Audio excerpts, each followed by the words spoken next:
Welcome. Welcome to Testgeek Exam Prep's Series 65 online video course. I got one question for you. Are you ready to get this god-awful thing out of your life? I'm sure you are. Well, you've come to the right place. I always like to tell people that you come in here, you've heard 147 horror stories about this wonderful test, of which only about 32 of them are actually true. Okay, so we're going to start today with our introduction to the Series 65, what is on the test, what you can expect from the test, and of course once we get into the content, what those contents look like once they're asked in those very tricky test questions. So first, let's talk about the test. Okay, it is basically divided into 4 categories. When you pass your exam, you'll get a printout, hard copy printout of your scores. It will be broken into 4 different areas. One area, of course, would be the economic factors and business information. There are 20 questions in this category on the test. Also, the next area will be investment vehicles. 32 questions in this category, client recommendations, and investment strategies. This is a pretty big category. There's 39 questions on there. And of course, everybody's favorite topic, laws and regs, which again is another 39 questions. So you see, you have a total of 130 questions. You have 3 hours to complete the test, which should be more than enough time.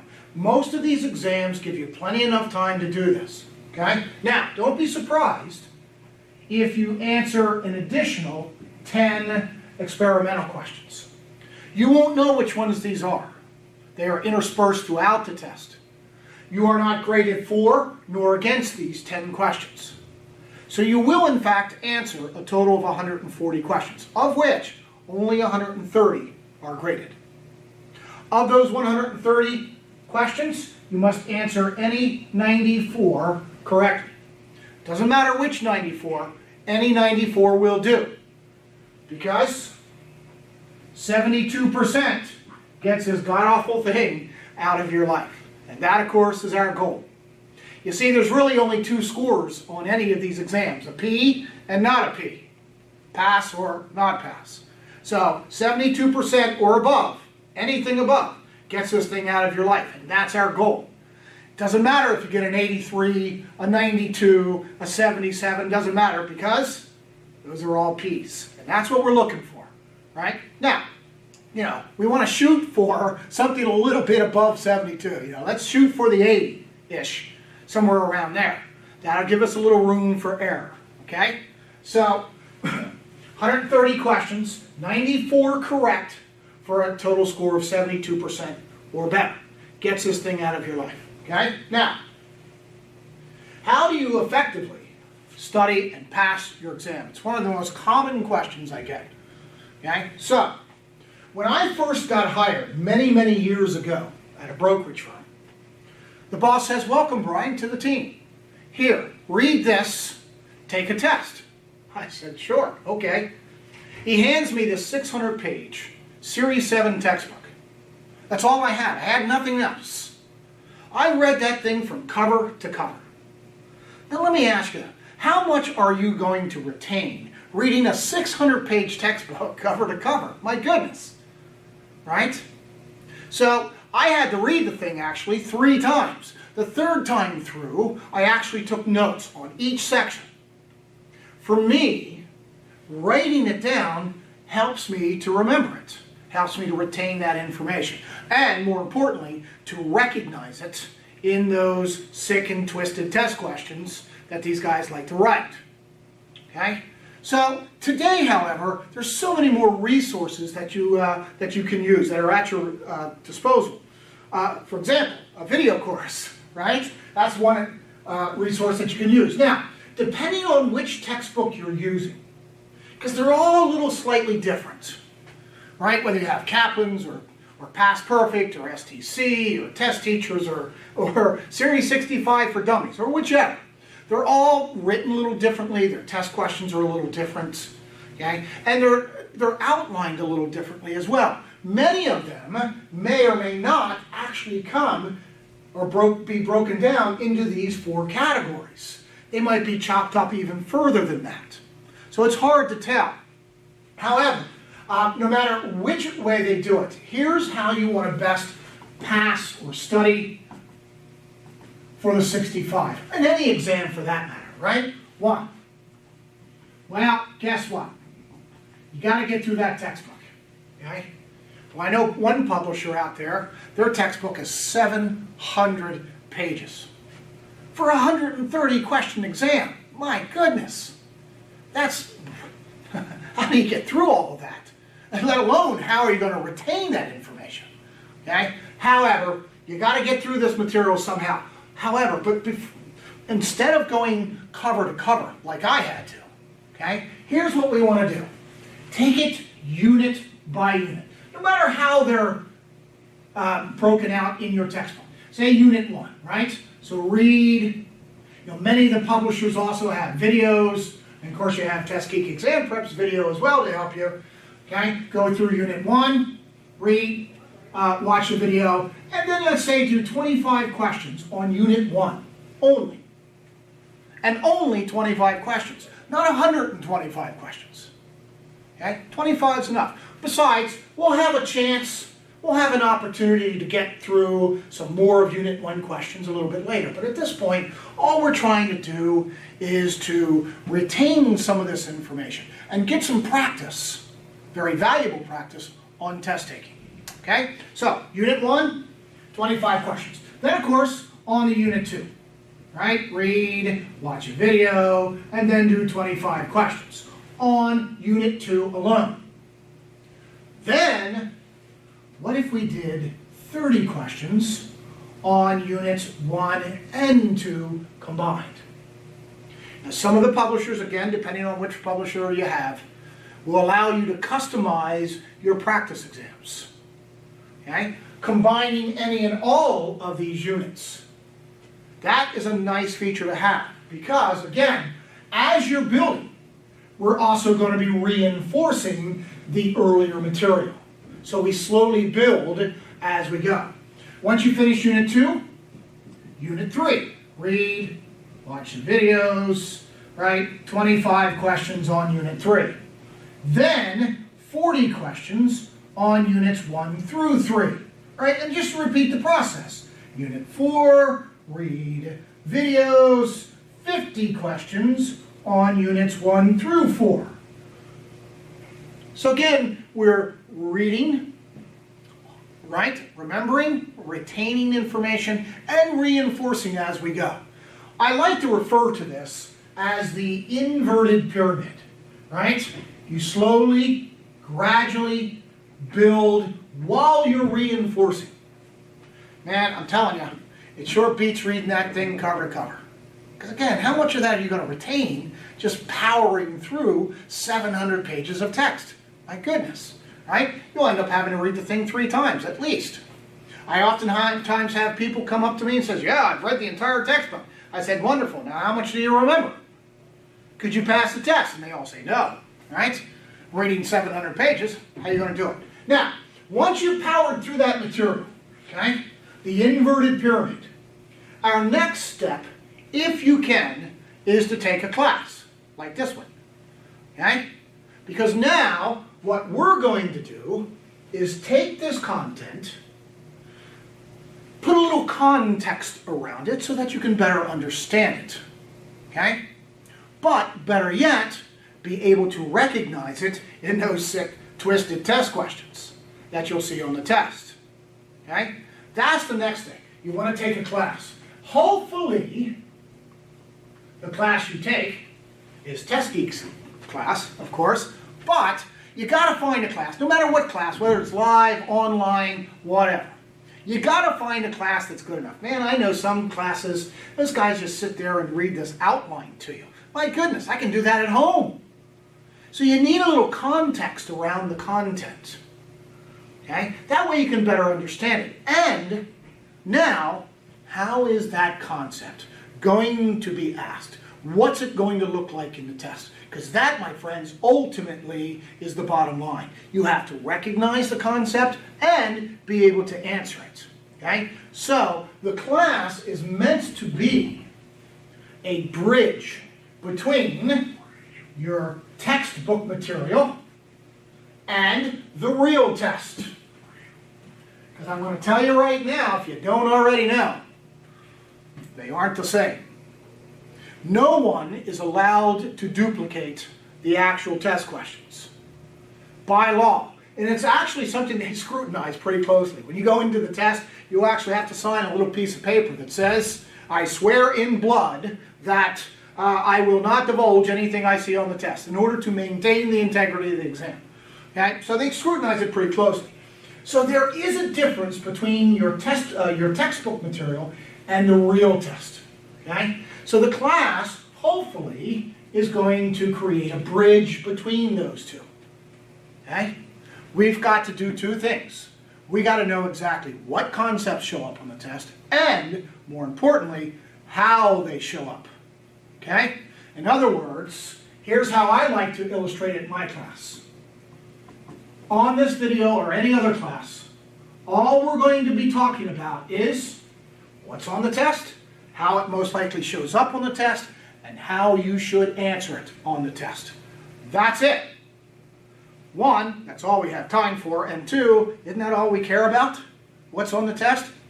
I tell people pretty bluntly, I'm not here to educate you. I'm here to get you past the exam. Also, because if you try to equate some of this stuff to what you actually do in the real world, oh my goodness. Okay? Because every firm has their own little idiosyncratic rules and regs. Typically, I hope anyway, above and beyond the minimum regs of the regulators. Okay? So you can't really equate this to what you do in your job on a day-to-day basis. I'm going to repeat that. Don't try to equate this to what you do in the real world. It doesn't work. Okay? These tests are for one purpose and one purpose only. They are merely a gatekeeper to the industry. Essentially, so people who walk off the street can't come in and pass this thing. You got to know your stuff a little bit. Okay? But it's not testing you on your daily job. Okay? So, again, what we're going to do, and hopefully any class would do this, right, is to concentrate solely on what shows up on the test, how it most likely shows up on the test, and how you should answer it on the test. Not what you do in your real world. Okay? Now, that also brings up another very important point. Okay? How to take a standardized multiple choice exam. I tell every one of my classes, knowing how to take this test is easily the difference between a 68 and a 78. These standardized structured exams have a set structure to them. They all do. I think the people who write these exams all graduated from the same college. They all have degrees in psychometrics. Do you believe there's actually a degree for test writing? Right? That's pretty important. I mean, think about all the things academically in our careers that we've had to do, right? SATs and GREs and all of those standardized exams we've taken. Okay? Well, this is the same way. And when's the last time you've taken a multiple choice exam? So there's a structure to it, and the more you know about the structure, the more it's going to help you answer these test questions correctly.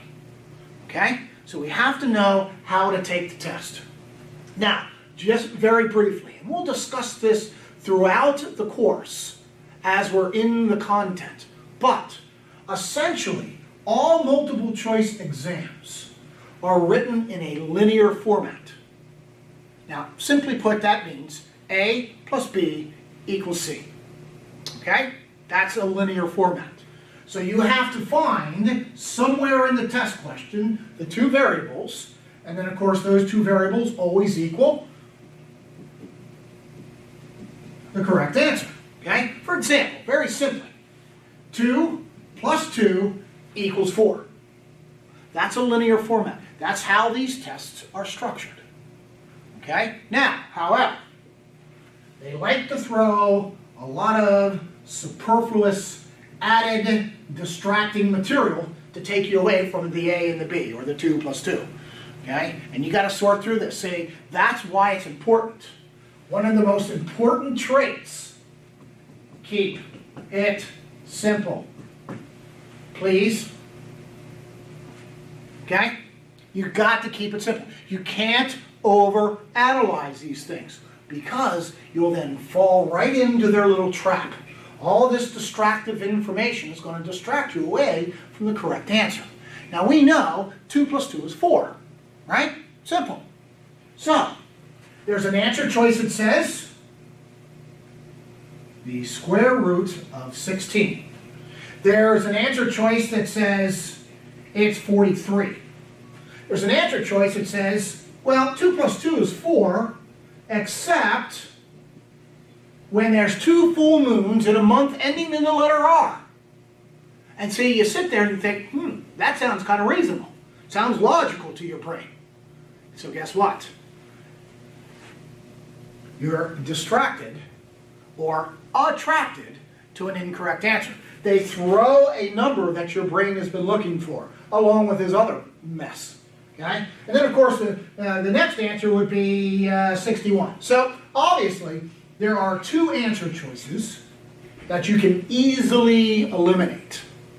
And it always comes down to 2. Man, everybody who comes out of these exams are always saying that they can always come down to 2 of the 4 answers. But those 2 are very close, right? 4, except when there's 2 full moons on months ending in the letter R, or the square root of 16. Which of course is 4. So they even disguised the correct answer a little bit. So if you get caught up in all of this other distracting information, right, you get away from 2 plus 2 is 4. That's how we have to take these exams. It's a linear format. Now, here's the good news. About 75% of us are linear thinkers. 2 plus 2 is 4. Okay? So, you get a little practice, and again, see, through all of these practice questions, that's what you're practicing. Okay? Whether it's in your textbooks or on the real test. Doesn't matter. You're going to be practicing this.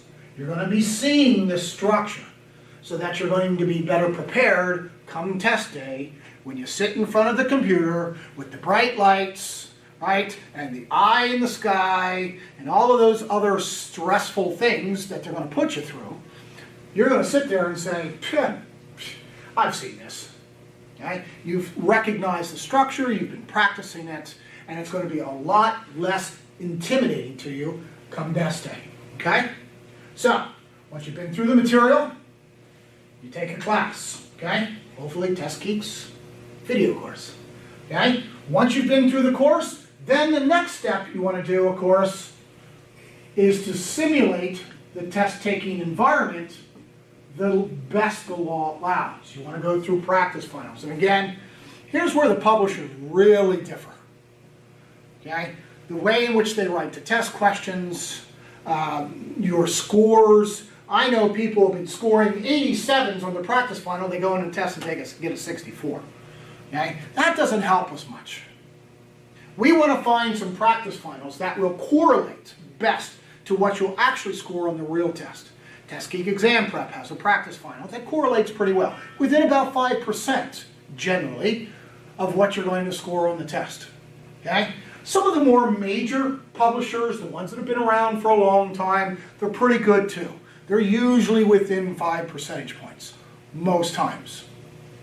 All other things being equal, right? You know, not including test anxiety or any other things that you are inflicted with once you go into the test center, okay? So the practice finals are should be a pretty good indicator as to where you are. Now also, when you go through the practice finals, some publishers will actually break that score out into the different components. helping you to identify where your weak areas are remaining. Then, of course, once you find one of those weak areas, then you can go back into the practice questions or the textbook, not a bad idea, to help reinforce that area.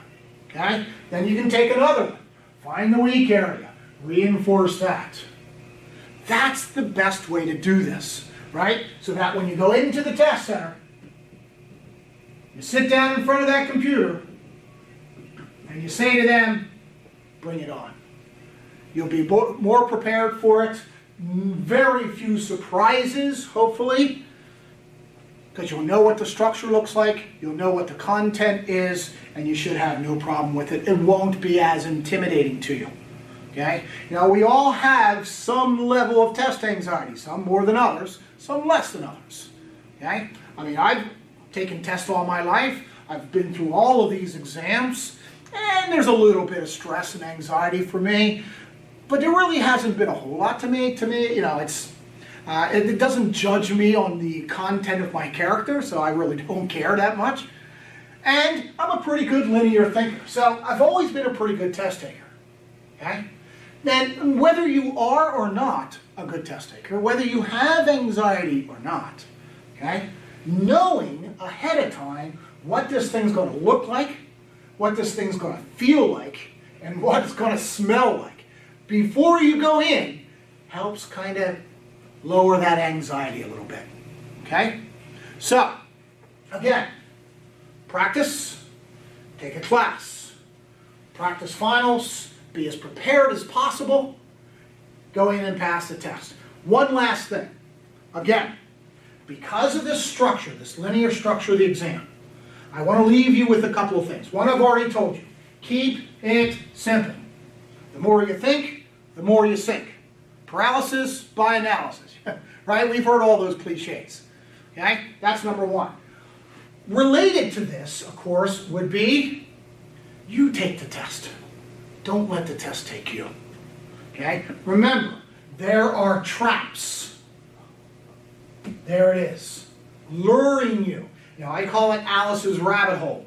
Right? Sometimes you get so nervous, you start analyzing every one of these answer choices, and you start to see, which one rationally sounds best to me, right? And you go, oh, that one sounds... Again, you're just letting the test take you. Stay with what you know. 2 + 2 = 4. It always has, it always will. Okay? Don't let the test take you. To me, the answer lies here, not here. Okay? 2 + 2, that's right, it's 4. Okay? Now, what answer says 4? Oh, there it is. I'm not even going to sit there and rationalize and analyze every one of these answer choices, because you're going to, you know what's going to happen to you, right? Fall right into Alice's rabbit hole. Okay? Now, I'm not here trying to scare you. Again, just the opposite. Because the more you know prior to going into the test, the less intimidating that test day is going to be.